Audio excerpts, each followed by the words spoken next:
Assalamualaikum warahmatullahi wabarakatuh. Sahabat sehat, selamat bertemu lagi dengan Rumah Akreditasi. Rumah Akreditasi adalah rumah tempat kita belajar, bertanya, dan berdiskusi masalah akreditasi.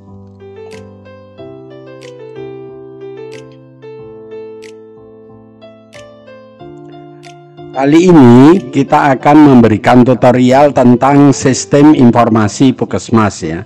Ini merupakan kriteria yang sering ditanyakan ya oleh Puskesmas bagaimana cara membuatnya ya. Tutorial ini akan dipandu oleh Dr. Yanto, Surveyor FKTP.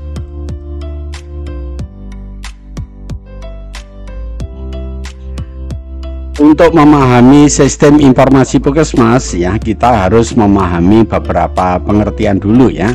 Jadi yang pertama adalah kita harus mengetahui apa yang dimaksud dengan sistem informasi Puskesmas ya. Jadi sistem informasi Puskesmas adalah suatu tatanan yang menyediakan informasi ya untuk membantu proses pengambilan keputusan dalam menjalankan manajemen Puskesmas dalam mencapai sasaran kegiatan.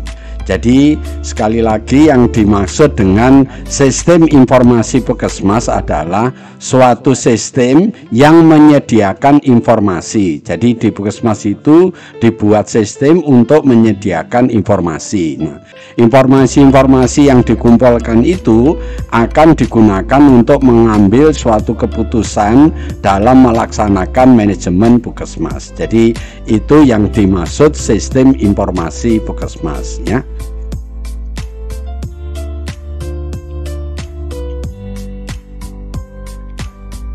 Berikutnya ya, Bapak Ibu harus memahami apa yang dimaksud pencatatan ya. Soalnya dalam membuat sistem informasi Puskesmas ya, salah satu kegiatan adalah pencatatan dan pelaporan ya.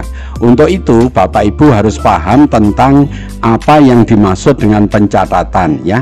Pencatatan adalah serangkaian kegiatan ya untuk mendokumentasikan hasil pengamatan, pengukuran ya atau perhitungan pada setiap langkah upaya kesehatan yang dilaksanakan Puskesmas. Jadi itu yang dimaksud pencatatan. Jadi artinya pada saat kita melaksanakan upaya kesehatan di Puskesmas, maka upaya-upaya itu harus didokumentasikan ya, baik itu berupa pengamatan, pengukuran atau perhitungan. Nah, semua dokumentasinya itu disebut pencatatan. Nah, ini penting soalnya Bapak Ibu kalau tidak pernah mencatat, nanti Bapak Ibu tidak akan mempunyai informasi.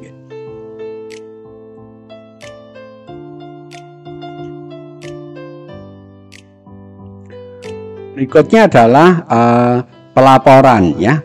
Yang dimaksud pelaporan adalah penyampaian data terpilah ya dari hasil pencatatan kepada pihak terkait ya, sesuai dengan tujuan dan kebutuhan yang telah ditentukan. Jadi setelah Bapak Ibu melakukan pencatatan, maka pencatatan itu dipilah-pilah ya untuk dilaporkan. Nah, umumnya di Puskesmas ini pelaporannya hanya dua, yaitu pelaporan kepada Kepala Puskesmas dan pelaporan kepada Dinas Kesehatan. Nah, sebetulnya masalah pencatatan dan pelaporan itu adalah sesuatu yang rutin Bapak Ibu kerjakan di Puskesmas. Tapi dalam mengerjakan EP ini, EP Sistem Informasi Puskesmas, itu banyak yang masih mengalami kesulitan.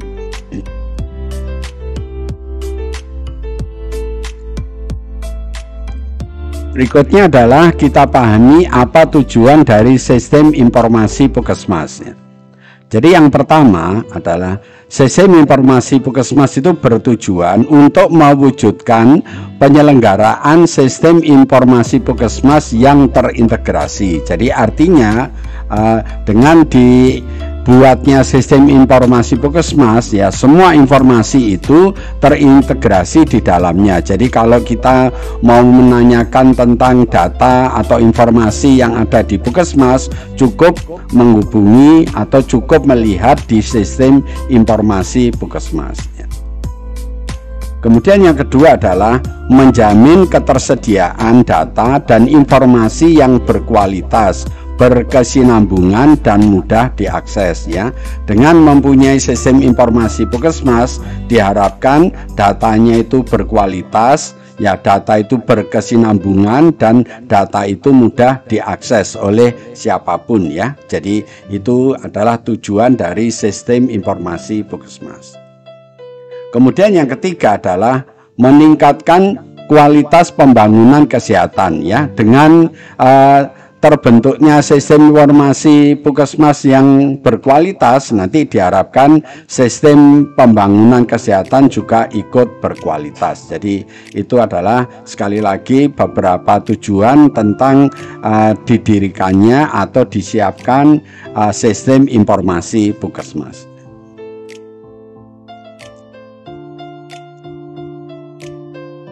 Berikutnya adalah ruang lingkup sistem informasi Puskesmas ya. Yang pertama ya, pencatatan dan pelaporan kegiatan Puskesmas dan jaringannya. Jadi semua pencatatan dan pelaporan kegiatan Puskesmas itu diberikan atau dikumpulkan di dalam sistem informasi Puskesmas ya. Kemudian yang kedua, pencatatan dan pelaporan keuangan Puskesmas. Jadi yang pertama tadi tentang kegiatan Puskesmas, kalau yang kedua ini tentang keuangan Puskesmas ya. Pencatatannya dan pelaporannya juga dikumpulkan di sistem informasi Puskesmas ya. Kemudian yang ketiga, hasil-hasil survei di lapangan ya, baik itu survei kepuasan pelanggan, kemudian survei ya, survei ya, kepuasan pelanggan, kemudian survei-survei yang lain ya, itu dikumpulkan juga di dalam sistem informasi Puskesmas. Jadi nanti kalau kita menanyakan tentang hasil SMD ya, survei mawas diri, kemudian atau survei kepuasan pelanggan, nah itu hasilnya atau ada di dalam sistem informasi Puskesmas ya. Kemudian yang keempat adalah laporan lintas sektor terkait. Jadi beberapa lintas sektor itu akan memberikan laporan-laporan yang diperlukan dalam rangka kegiatan Puskesmas. Itu juga perlu dikumpulkan di dalam sistem informasi Puskesmas. Kemudian yang kelima adalah laporan jejaring Puskesmas di wilayah kerjanya. Jadi Puskesmas itu mempunyai pembinaan terhadap jejaring yang ada di Puskesmas ya, baik itu berupa klinik ya, apotek ya, atau laboratorium, atau ya jejaring-jejaring yang lain, misalnya praktek dokter swasta, praktek bidan mandiri, dan semuanya itu perlu dikumpulkan laporannya untuk dikumpulkan di dalam sistem informasi Puskesmas. Dengan demikian Bapak Ibu sudah mulai ada gambaran berarti apa aja yang harus dikumpulkan oleh sistem informasi Puskesmas. Jadi yang harus dikumpulkan adalah ini tentang informasi tentang kegiatan Puskesmas, informasi tentang keuangan Puskesmas, informasi tentang survei, informasi tentang lintas sektor, dan informasi tentang jejaring yang ada di wilayah kerja Puskesmas itu.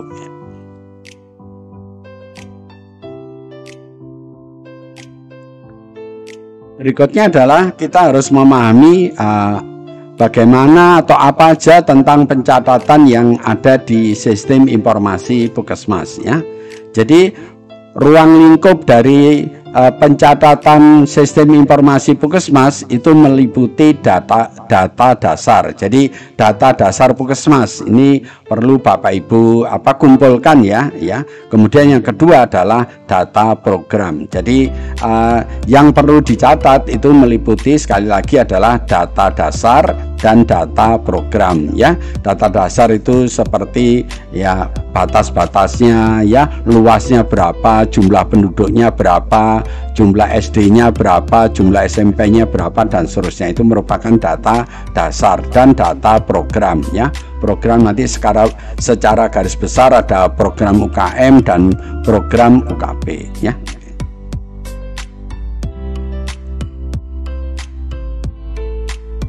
Kemudian berikutnya adalah data program Puskesmas ya. Apa aja yang termasuk data program Puskesmas ya? Yang pertama adalah upaya kesehatan masyarakat esensial. Jadi UKM esensial, ini yang pertama.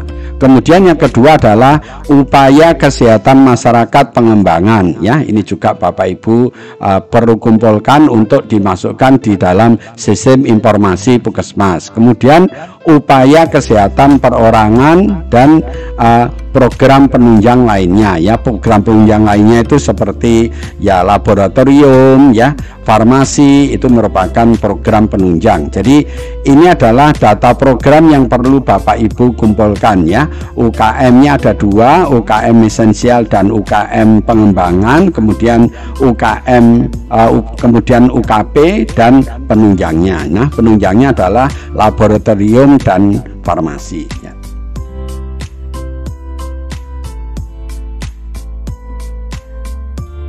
Di sini akan kita lebih detailkan tentang program penunjang di Puskesmas ya. Jadi program penunjang di Puskesmas itu yang pertama adalah manajemen Puskesmas ya. Jadi di manajemen Puskesmas merupakan program penunjang. Kemudian pelayanan kefarmasian ya, ini yang kedua.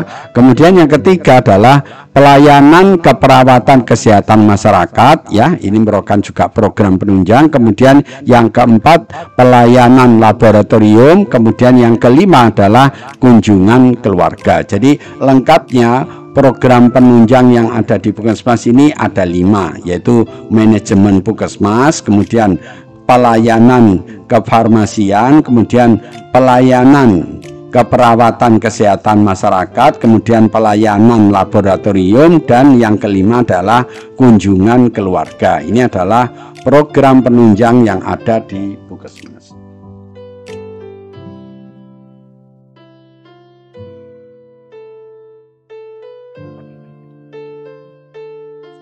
Baik, kita lihat slide berikutnya.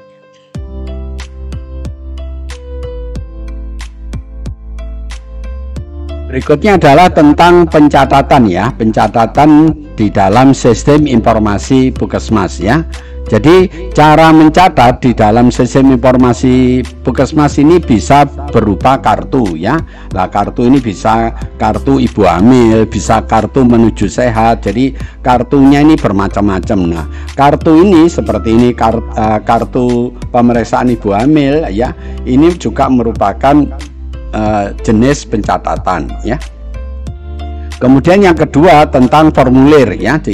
Jadi di Puskesmas juga banyak formulir-formulir ya, misalnya formulir pendaftaran ya, formulir untuk inform consent ya, formulir persetujuan rujukan. Jadi formulir-formulir ini juga banyak. Ini juga perlu dikumpulkan. Kemudian juga register ya, register ibu hamil, kemudian register laboratorium. Jadi banyak register-register. Jadi dalam sistem informasi Puskesmas pencatatannya itu bisa berupa kartu, bisa berupa formulir, maupun bisa berupa register. Nah, ini Bapak Ibu saya kira sudah familiar dengan kata-kata kartu ya, formulir dan register yang ada di Puskesmas ya.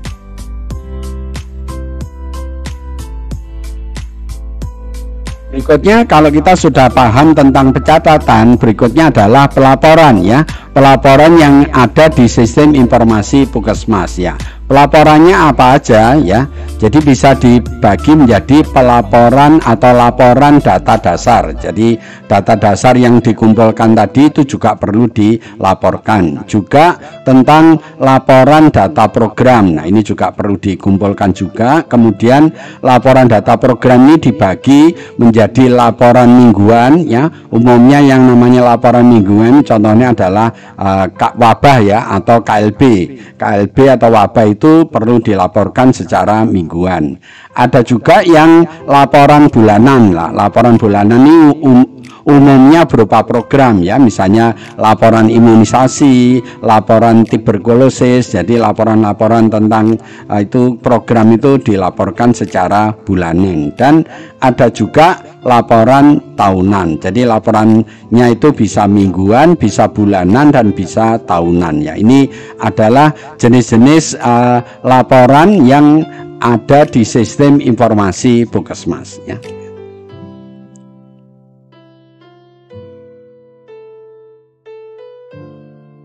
Bagaimana sekarang tentang jadwal pelaporan tentang SIP ini ya? Jadi jadwal pelaporannya bagaimana ya? Untuk laporan mingguan, jadi Bapak Ibu kalau melaporkan tentang kejadian luar biasa atau kejadian wabah, itu paling lambat setiap hari Selasa ya, pada minggu berikutnya. Jadi melaporkan KLB atau wabah itu sekali lagi paling lambat adalah hari Selasa. Itu untuk laporan mingguan ya. Sedangkan laporan bulanan itu adalah paling lambat setiap tanggal 5 ya, pada bulan berikutnya. Jadi kalau laporan bulan Juli itu berarti dilaporkan paling lambat pada tanggal 5 Agustus misalnya, seperti itu ya.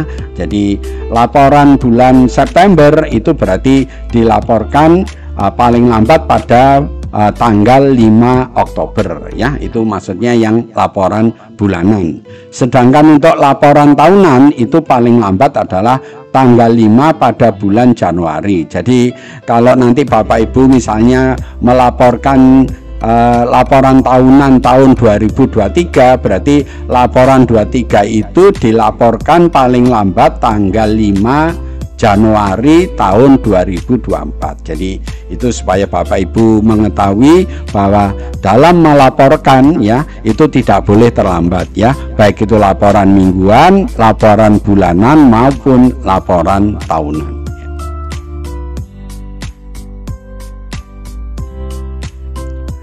Berikutnya adalah umpan balik pelaporan ya. Ya, umpan balik ini ya dilakukan oleh Dinas Kesehatan. Jadi artinya setelah Puskesmas itu memberikan laporan ya, baik laporan mingguan, laporan bulanan maupun laporan tahunan, maka ya pihak Dinas Kesehatan itu harus memberikan umpan balik ya. Umpan baliknya itu apa saja ya? Jadi yang pertama adalah jenis laporannya itu juga perlu diumpan balikan. Jadi misalnya untuk laporan mingguan misalnya yang sudah lapor adalah Puskesmas ini dan ini dan ini, yang belum Puskesmas ini dan ini. Jadi supaya tahu perlu diumpan balikan ya. Kemudian yang kedua tentang kelengkapan isi laporan ya. Misalnya laporan bulanan untuk Puskesmas A ya ternyata kurang lengkap ya, kurang ini dan sebagainya, itu perlu dikasih umpan balik dari Dinas Kesehatan ya. Kemudian ketiga, ketepatan waktu penyampaian laporan ya. Laporan tadi sudah disampaikan ya, paling lambat adalah tanggal 5. Jadi kalau ada Puskesmas yang melaporkan lebih tanggal 5, itu juga perlu dikasih umpan balik oleh Dinas Kesehatan agar berikutnya itu tidak terlambat lagi ya. Kemudian yang keempat adalah hasil validasi isi laporan ya. Laporan ini harus valid ya, artinya laporan itu datanya harus sesuai dengan kenyataan. Itu yang dimaksud validasi laporan. Kalau yang dilaporkan itu tidak valid ya, artinya laporan itu sebetulnya tidak ada gunanya ya. Artinya informasi yang ada di dalam laporan itu tidak bermanfaat ya. Kemudian yang terakhir adalah rekomendasi. Jadi nanti setelah Puskesmas itu memberikan laporan, maka salah satu umpan balik dari Dinas Kesehatan adalah memberikan rekomendasi kepada Puskesmas. Lah, Puskesmas setelah mendapatkan rekomendasi harus menindaklanjuti rekomendasi yang dilakukan oleh Dinas Kesehatan. Nah, ini yang dimaksud dengan umpan balik pelaporan ya. Dengan penjelasan ini Bapak Ibu paham ya apa yang dimaksud umpan balik pelaporan.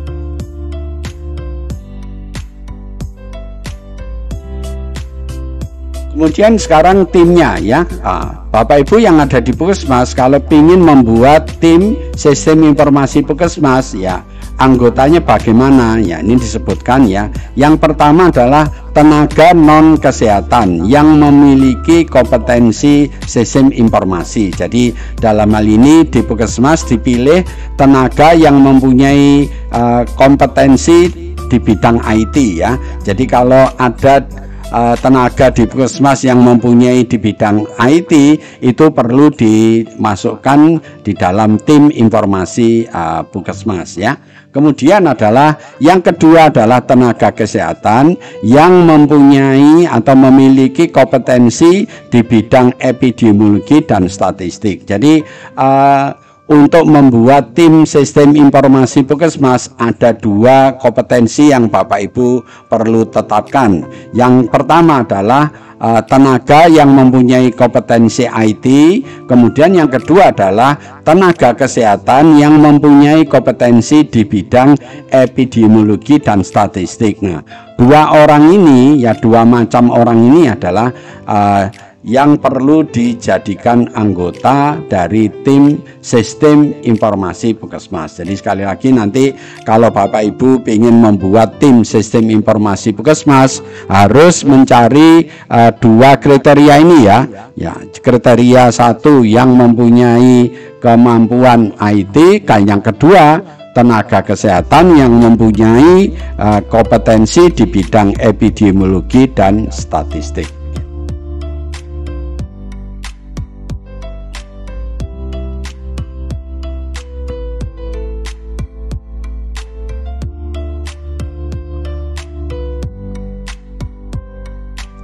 Baik, sekarang kita masuk di kriteria 2 ya, kriteria 1.2.4 ya. Jadi Bapak Ibu bisa melihat di kriteria 1.2.4 ya tentang sistem informasi Puskesmas ya. Oke.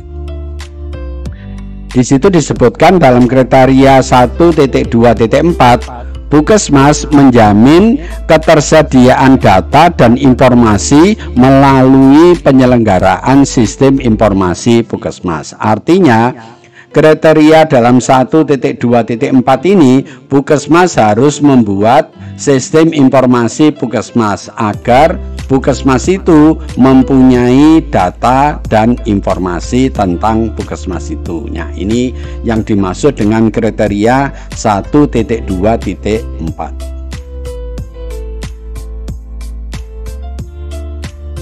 Sekarang kita lihat pokok pikirannya ya, yang ada di kriteria 1.2.4 ya. Dalam upaya meningkatkan status kesehatan di wilayah kerjanya, Puskesmas ya menyediakan data dan informasi ya sebagai bahan pengambilan keputusan sesuai dengan kebutuhan masyarakat maupun pengambilan keputusan pada tingkat kebijakan di Dinas Kesehatan daerah kabupaten kota, termasuk penyampaian informasi kepada masyarakat dan pihak terkaitnya. Jadi ya, sekali lagi untuk atau dalam upaya meningkatkan status ya, kesehatan ya di wilayah kerja Puskesmas, maka Puskesmas ya wajib menyediakan data dan informasi ya. Data dan informasi yang ada di sistem informasi Puskesmas ini berguna untuk pengambilan keputusan ya. Ya, yang sesuai dengan kebutuhan masyarakat maupun untuk pengambilan keputusan di Dinas Kesehatan. Jadi itu adalah merupakan pokok pikiran yang pertama ya.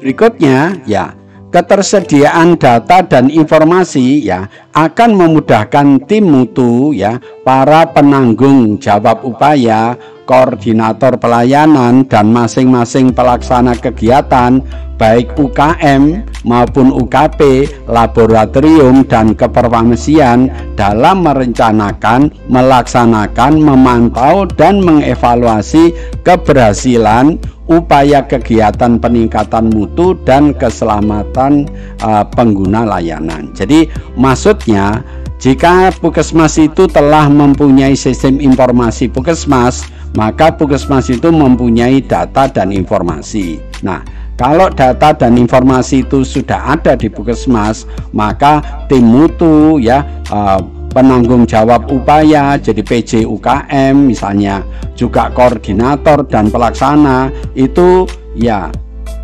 mempermudah ya untuk merencanakan, untuk melaksanakan, untuk memonitoring dan untuk mengevaluasi. Jadi tidak kesulitan untuk mencari datanya ya. Jadi itu merupakan pokok pikiran yang kedua.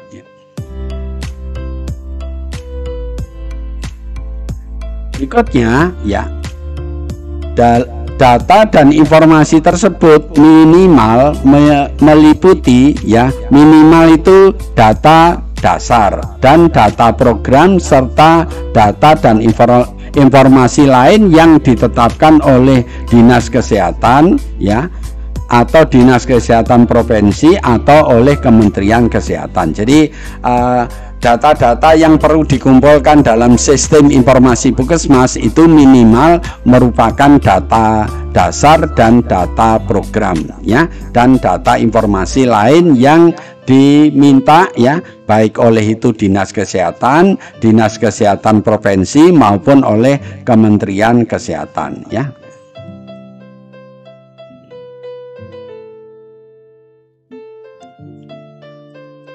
Berikutnya, data dasar itu terdiri apa saja ya? Data dasar itu terdiri dari identitas Puskesmas ya, wilayah kerja Puskesmas, sumber daya Puskesmas, dan sasaran program Puskesmas. Jadi Bapak Ibu nanti kalau dimintai data dasar, jadi data dasar itu terdiri dari identitas Puskesmasnya ya. Puskesmasnya termasuk jenis Puskesmas apa ya? Puskesmas rawat jalan atau Puskesmas rawat inap ya. Wilayah kerjanya bagaimana dijelaskan ya, berapa desanya ya, kemudian berapa RT RW dan berapa penduduknya. Nah, juga sumber daya Puskesmas ya, tenaga di Puskesmas itu apa saja, dan sasaran program Puskesmas ya. Sasaran program Puskesmas tadi sudah disebutkan, ada UKM, ada UKP, dan penunjang. Nah, ini yang merupakan data dasar ya. Kemudian berikutnya adalah data program. Nah, data program ini meliputi UKM esensial, UKM pengembangan, dan UKP ya. Serta yang berikutnya adalah program lainnya. Nah, program lainnya itu apa saja? Di sini tadi sudah disebutkan adalah manajemen Puskesmas, kemudian pelayanan kefarmasian, pelayanan keperawatan kesehatan masyarakat, pelayanan laboratorium, dan kunjungan keluarga pada kegiatan PISPK. Nah, ini yang dimaksud ya, atau yang diminta, data yang harus dikumpulkan oleh sistem informasi Puskesmas. Data dasar, data program, dan program lainnya. Nah, program lainnya ini Bapak Ibu perlu garis bawahi ya, itu adalah terdiri dari manajemen Puskesmas, pelayanan farmasi, pelayanan keperawatan kesehatan masyarakat ya, kemudian pelayanan laboratorium, dan kunjungan keluarga pada kegiatan PISPK. Semuanya ini, data ini harus dikumpulkan, dicatat, dan dimasukkan dalam sistem informasi Puskesmas.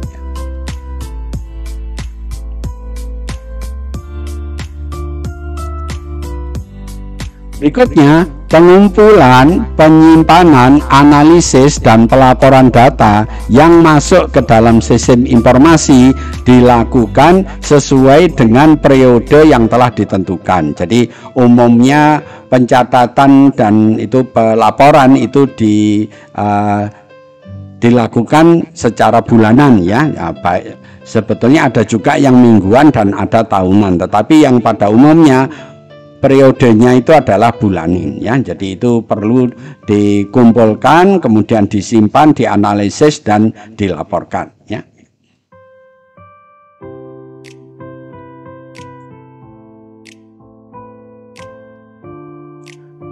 Kemudian distribusi informasi ya, baik secara internal maupun eksternal, itu dilakukan sesuai dengan ketentuan ya, termasuk akses data dan informasi harus mempertimbangkan aspek kerahasiaan informasi dan kepentingan bagi pengguna sesuai dengan ketentuan peraturan perundangan. Jadi maksudnya begini, setelah sistem informasi itu mengumpulkan semua data, maka data-data itu ada data-data yang harus dirahasiakan, ya. Apa aja misalnya data yang harus dirahasiakan? Ya, salah satunya ya adalah tentang data penyakit pasien. Data penyakit pasien yang ada di rekam medis itu merupakan rahasia, makanya tidak semuanya boleh mengakses untuk data-data yang sifatnya rahasia. Jadi makanya nanti untuk data-data yang sifatnya rahasia itu perlu dibuat SOP-nya, ya. Siapa aja yang boleh menyampaikan dan kepada siapa aja informasi itu boleh diberikan. Jadi nanti distribusinya ini perlu sekali lagi perlu Bapak Ibu pilah, ada yang data yang tidak rahasia dan ada yang rahasia. Untuk data yang rahasia perlu dibuatkan SOP khusus, ya, siapa yang boleh menyampaikan dan boleh diberikan kepada siapa itu perlu dibuat SOP-nya, ya.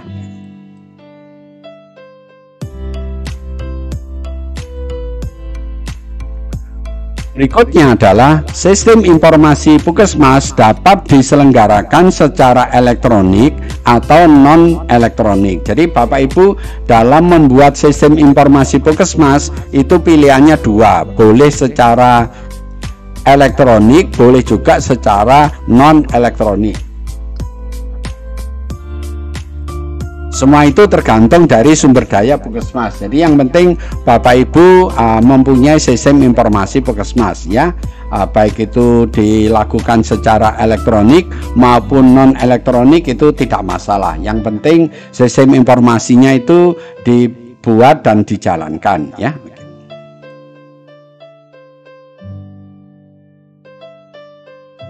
Sekarang kita lihat elemen penilaiannya, ya, dalam sistem informasi Puskesmas, ya. Kita lihat EP yang pertama, ya. Jadi EP yang pertama ini bunyinya dilaksanakan pengumpulan, penyimpanan, analisis data dan pelaporan serta distribusi informasi sesuai dengan ketentuan peraturan perundangan dan yang terkait dengan sistem informasi Puskesmas, ya. Di sini ada tiga, ada R berarti minta regulasi, D itu dokumen dan wawancara. Jadi untuk menyiapkan EP ini, EP yang pertama ini Bapak Ibu perlu membuat regulasinya, perlu menyiapkan dokumennya dan perlu menyiapkan pengetahuan untuk diwawancarai, ya. Jadi kita lihat dulu yang regulasinya. Jadi yang pertama, regulasi yang perlu dibuat adalah SK, ya. Nah, SK ini adalah SK tentang pengumpulan, penyimpanan dan analisis data serta pelaporan dan distribusi informasi. Jadi di dalam SK tentang sistem informasi Puskesmas nanti itu berisi tentang pengumpulan, penyimpanan, analisis data dan pelaporan serta distribusi informasi.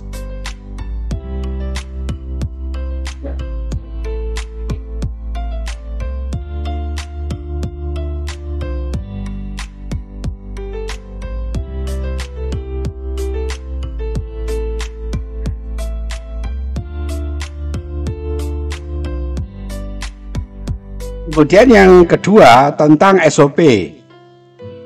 SOP yang harus Bapak Ibu buat yaitu SOP tentang pengumpulan dan SOP penyimpanan laporan. Jadi dua SOP ini yang perlu Bapak Ibu buat yaitu SOP tentang pengumpulan data dan SOP tentang penyimpanan laporan. Kemudian yang ketiga adalah SOP tentang analisis data. Jadi bagaimana caranya menganalisis data itu nanti perlu dibuat SOP-nya, ya. Kemudian yang keempat itu adalah SOP tentang pelaporan dan SOP tentang distribusi informasi. Jadi SK Bapak Ibu cukup membuat satu. Nah, Dengan adanya SK tentang sistem informasi Puskesmas ini, Bapak Ibu perlu membuat 3 SOP ya. SOP tentang pengumpulan dan penyimpanan laporan, SOP tentang analisis data, dan yang ketiga adalah SOP tentang pelaporan dan distribusi informasi.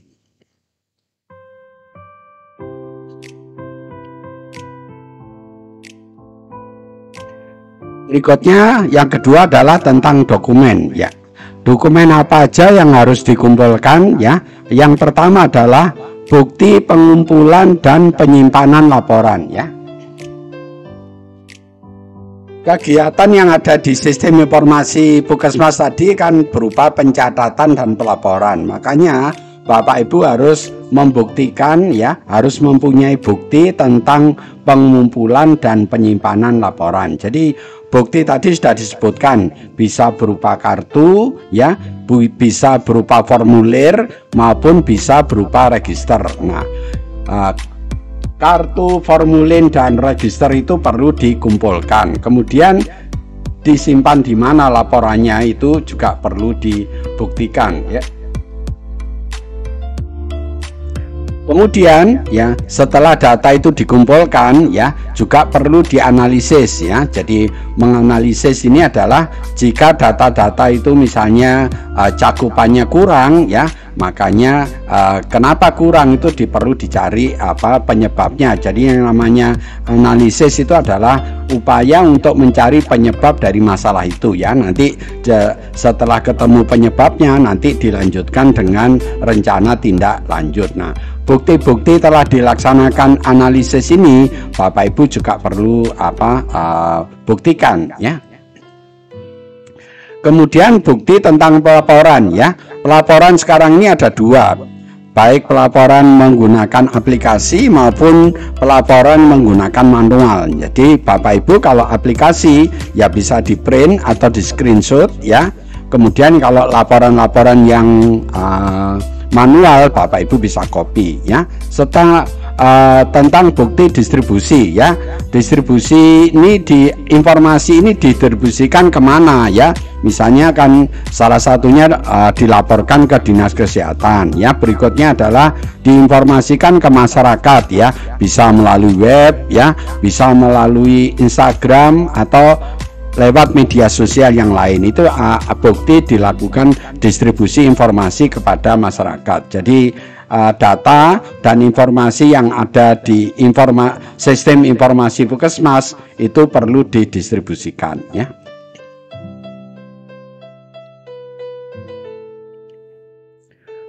Ini contoh tentang bukti pengumpulan data ya. Jadi bukti pengumpulan data tadi sudah disebutkan bisa merupakan kartu ya. Bapak Ibu mempunyai kartu-kartu ya, misalnya kartu menuju sehat, kartu ibu ya, kartu bayi ya. Semuanya ini adalah bukti pengumpulan data ya.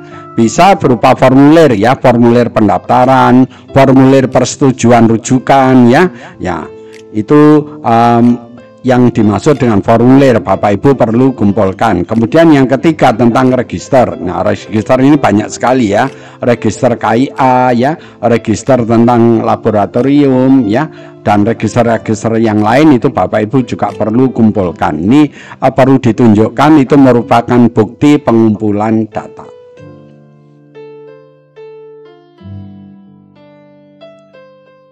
Kemudian bukti analisis data ya. Jadi kalau Bapak Ibu menganalisis ya itu dimulai dari masalah ya. Dari data itu jika ditemukan masalah ya, masalahnya itu ditulis di sini. Kemudian masalah itu dicari penyebabnya ya. Penyebabnya apa kok bisa terjadi masalah itu? Nah, untuk mencari penyebabnya Bapak Ibu bisa menggunakan fishbone ya, diagram fishbone. Kemudian setelah penyebabnya diketahui, Bapak Ibu bisa membuat rencana tindak lanjut. Ini adalah contoh bukti analisis data. Nah, analisis data ini ya akan banyak sekali tergantung datanya ya, baik data imunisasi, data tuberkulosis, data KIA, data gizi, data promkes dan lainnya, semuanya itu dikumpulkan ya, itu merupakan bukti tentang analisis data ya. Nanti bukti analisisnya seperti ini ya.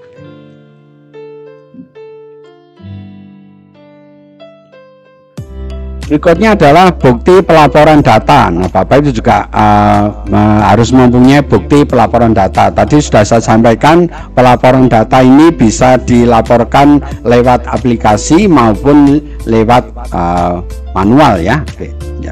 Jadi ini contohnya kalau lewat manual seperti ini adalah buku laporan imunisasi ya. Ini adalah bukti pelaporan ya misalnya. Tetapi banyak juga sekarang laporan-laporan itu berupa aplikasi ya. Jadi kalau itu berupa aplikasi, Bapak Ibu bisa screenshot atau di print ya, nanti ditunjukkan pada surveyornya pada saat akreditasi ya, pada saat survei ya. Ini bukti-bukti ini perlu dikumpulkan.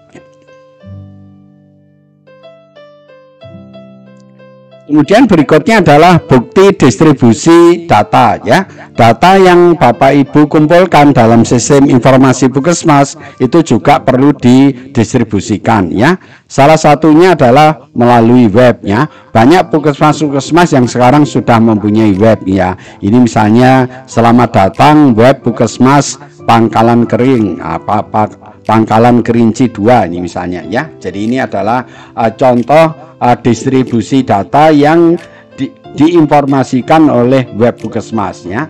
Jadi sekarang sudah banyak puskesmas-puskesmas yang mempunyai webnya.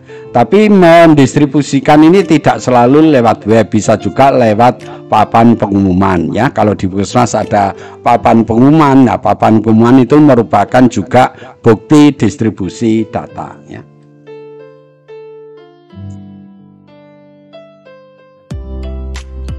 Berikutnya adalah tentang elemen penilaian tentang wawancara ya. Jadi ini yang ketiga tentang wawancara ya. Tadi regulasi, kemudian dokumen dan wawancaranya.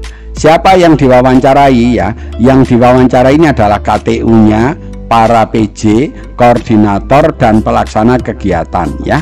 Nanti makanya KTU, PJ, koordinator dan pelaksana ini harus menyiapkan diri untuk diwawancarai pada saat akreditasi ya.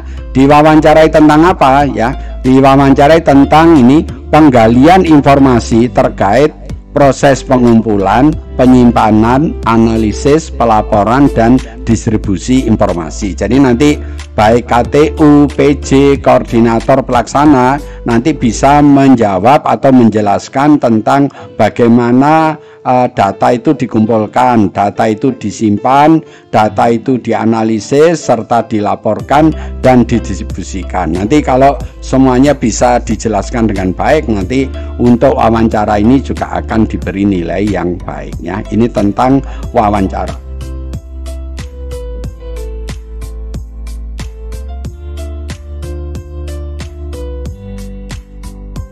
Baik, sekarang kita lihat yang EP yang kedua ya.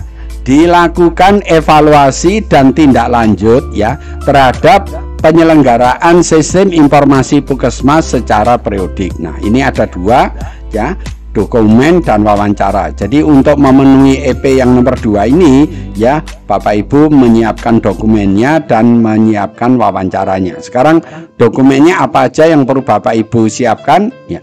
Yang pertama adalah bukti evaluasi penyelenggaraan sistem informasi Puskesmas ya. Jadi bukti evaluasi penyelenggaraan sistem informasi Puskesmas ini yang pertama ya. Kemudian yang kedua bukti tindak lanjutnya. Jadi dalam sistem informasi Puskesmas itu perlu dievaluasi. Yang namanya evaluasi adalah membandingkan ya target dan cakupan. Kemudian nanti ditemukan kesenjangan. Kalau ada kesenjangan dianalisis, dicari penyebabnya, kemudian dibuat rencana tindak lanjut. Nah, kemudian tindak lanjutnya itu apa? Nah, ini harus ada buktinya. Nah, jadi dua ini ya, dua evaluasi dan yang satunya lagi tentang tindak lanjut ya.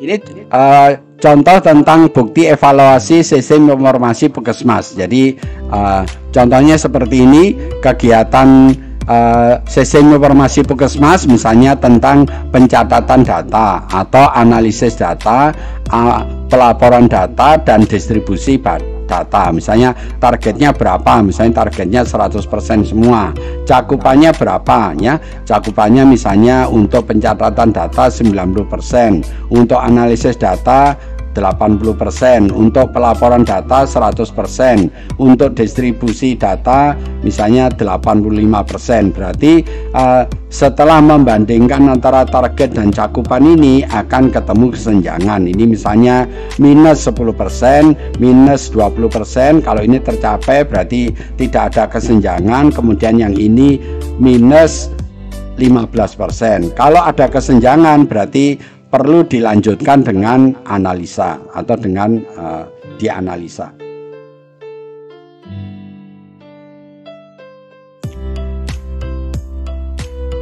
Setelah ada kesenjangan tadi dibawa sini jadi masalah, kemudian masalah itu dicari penyebabnya ya, mencari penyebabnya nanti dengan fishbone diagram. Kemudian kalau ketemu penyebabnya kemudian dibuat rencana tindak lanjut ya. Jadi dari tabel evaluasi yang pertama tadi, kalau ada kesenjangan itu sekali lagi dijadikan masalah, kemudian masalah itu dicari penyebabnya menggunakan fishbone diagram ya, diagram tulang ikan. Kemudian kalau sudah ketemu penyebabnya dibuat rencana tindak lanjut. Ini juga merupakan bukti evaluasi sistem informasi Puskesmas.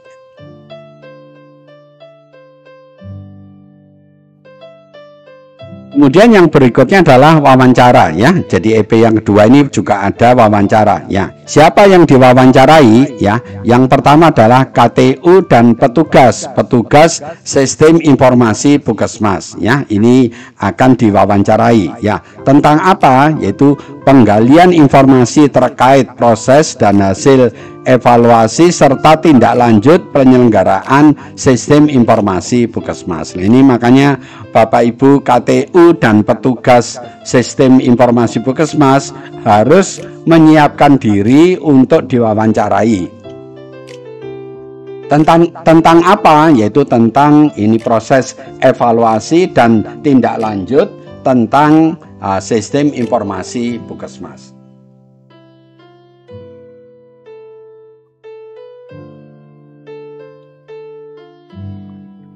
Kita lihat slide berikutnya.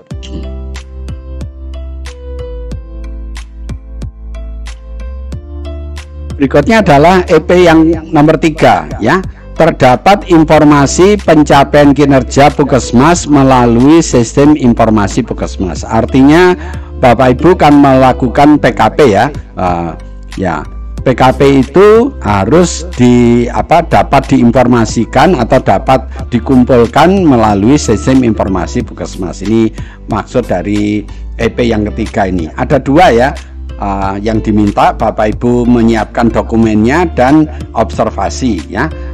Kita lihat dulu yang dokumennya. Dokumen apa yang Bapak Ibu perlu siapkan untuk menyiapkan EP yang nomor 3? Yang pertama adalah bukti pencapaian kinerja Puskesmas. Jadi pencapaian kinerja Puskesmas PKP itu ya, itu perlu Bapak Ibu kumpulkan ya. Biasanya dilaksanakan setiap tribulan atau setiap 6 bulan sekali. Nah, itu Bapak Ibu perlu kumpulkan ya untuk menjadi informasi di sistem informasi Puskesmas ya.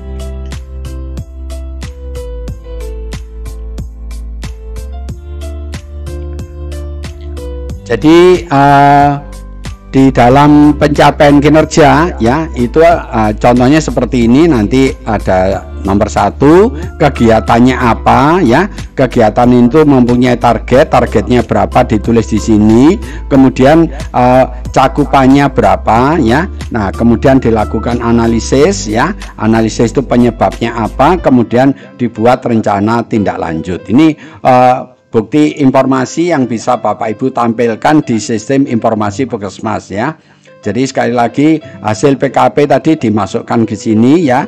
Saya ulangi lagi, ini misalnya nomor 1, kegiatannya apa, targetnya berapa, cakupannya berapa ya. Kalau ada kesenjangan kemudian dianalisis ya, kemudian dibuat rencana tindak lanjut. Tapi kalau targetnya ini tercapai ya, artinya cakupannya ini lebih besar dari target, berarti tidak perlu dianalisis, ini perlu cukup dipertahankan. Jadi nanti dalam pengisian ini ada dua, ada yang targetnya itu tercapai dan yang target tidak tercapai. Nah, ini bisa merupakan bukti capaian kinerja.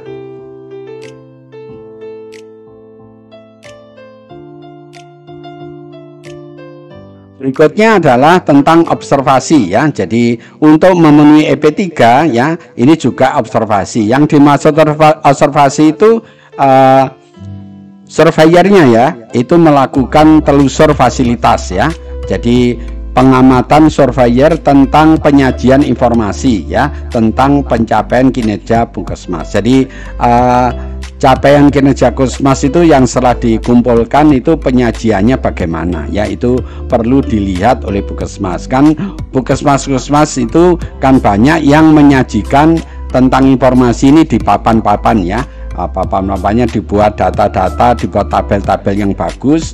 Nah, itu merupakan bukti ya penyajian informasi. Nah, itu perlu dilihat oleh surveyor ya.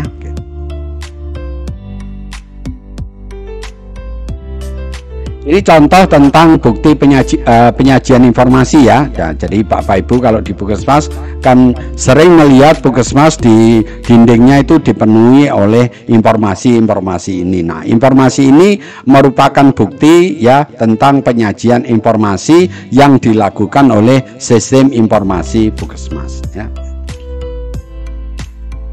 Terima kasih telah menonton video ini. Jika video ini Bapak Ibu anggap baik, tolong beri kami like ya. Dan jangan lupa Bapak Ibu untuk subscribe ya, agar Bapak Ibu tidak ketinggalan kalau kami mengupload video-video yang baru. Jadi sekali lagi tolong Bapak Ibu subscribe ya. Kemudian kalau ada sesuatu yang kurang jelas, tolong Bapak Ibu menulis di komen ya, di komen YouTube ya, channel Rumah Akreditasi. Atau kalau Bapak Ibu ingin dibuatkan video sesuai yang diharapkan, tolong juga menulis di komen YouTube channel Rumah Akreditasi. Kemudian yang terakhir, tolong dibantu share ya, share video ini ya kepada teman kita yang lain, sahabat kita yang lain, sejawat kita yang lain, agar teman dan sejawat yang lain itu ikut mendapatkan manfaat dari video ini ya. Lebih kurangnya saya mohon maaf. Mari kita akhiri tutorial kali ini dengan membaca hamdalah. Alhamdulillahirabbil alamin. Wassalamualaikum warahmatullahi wabarakatuh.